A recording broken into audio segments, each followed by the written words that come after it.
people feel cheated by God, and they'll be like, I had the instruction and I followed God. I made that sacrifice and I left everything behind. I returned to Him and I went where He sent me, and then nothing has happened. Some of them are like, what's happening? Let me tell you a story. There's this lady, Rashida. It's outside the country it happened. So she heard God clearly. God told her, pack your load and leave this town. Leave your comfort zone. Leave your people. Leave everything. Follow me.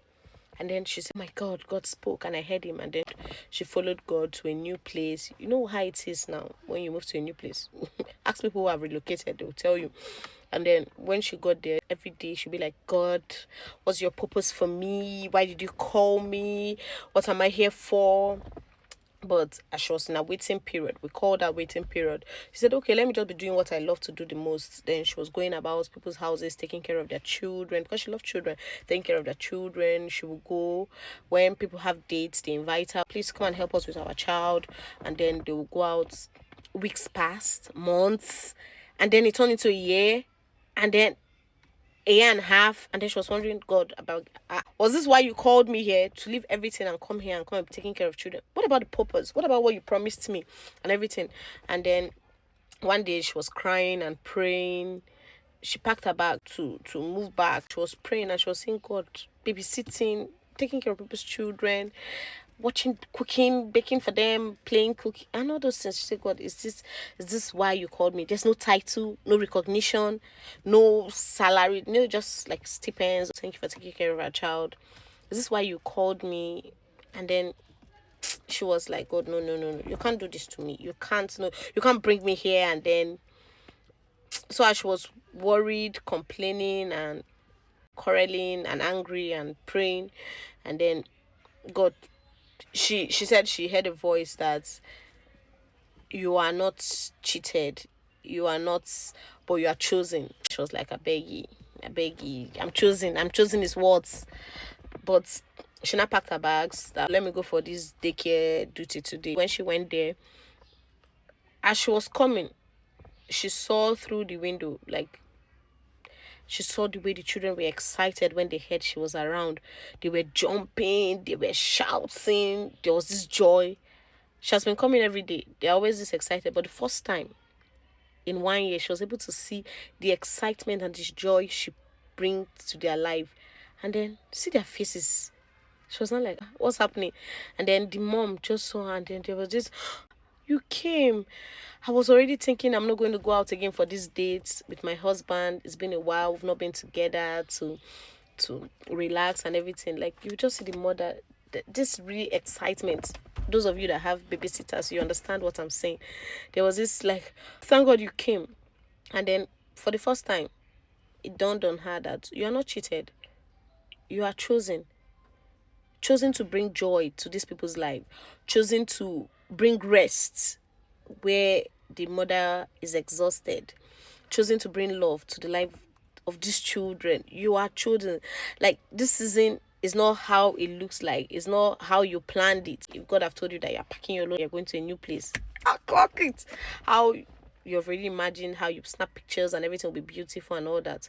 But you are chosen to bring joy to somebody's life. That's what you're chosen for. And then that moment, she knew that I've not been cheated by God. I didn't leave all that I have to come here and then begin to struggle and all that. And then immediately she realized that she started doing the daycare with joy and excitement, because she knew that maybe my purpose was for me to just bring happiness to these people's life. Maybe so. This story is for you who is frustrated in that job that you have been praying for. God, you told me to come to the job. Why is it difficult for me?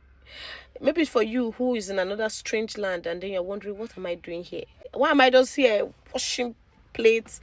Why am I doing daycare? It might not even just be that. It might be you that have been praying for marriage, and then you are finally married, and then the man is not rich enough. That you have been praying for a child, and then the child is here stressing. That you have been praying, you have prayed for one thing, and then it's looking as if this is supposed to be an answer, but it's stressing me. Then you're feeling like, but God, I prayed, but God, I asked you. I'm here to tell you that you are not cheated. Like, you'll be like, but I served you, I asked, I fasted, I prayed. Why is the answer looking like this? You are not cheated, you are chosen. You are chosen to do that with joy and bring happiness to the people or people around you, or that child running and jumping up, coming to welcome her. She knew. So, fast forward later, she was involved in an accident and she died. But before she went to meet the Lord, inside that car, she lifted up her hands and said, "Thank you, Lord. I was not busy there complaining. What's your plans for me? Why did you bring me here? I already identified with what you brought me here, which is to bring joy to people's life, which is to relieve people of their stress, which is to encourage them and all that." And then she was able to find her purpose before she died. How many of you are struggling? Trying to find, what did God even actually create me for? Trying to find, why am I going through all this stress? Trying to find, if He has told me to leave and I left, why am I suffering? If He has called me to ministry, why don't I have money to fund it? If He has called me to this career, why am I stressing and all that? So I want to tell you that you don't have to be on the spotlight before you feel as if God have chosen you. No, no, no, no. You don't have to be on the Forbes 30 or 30 and then before you feel as if God have chosen you. God have chosen you in that stuff you are doing, in that little.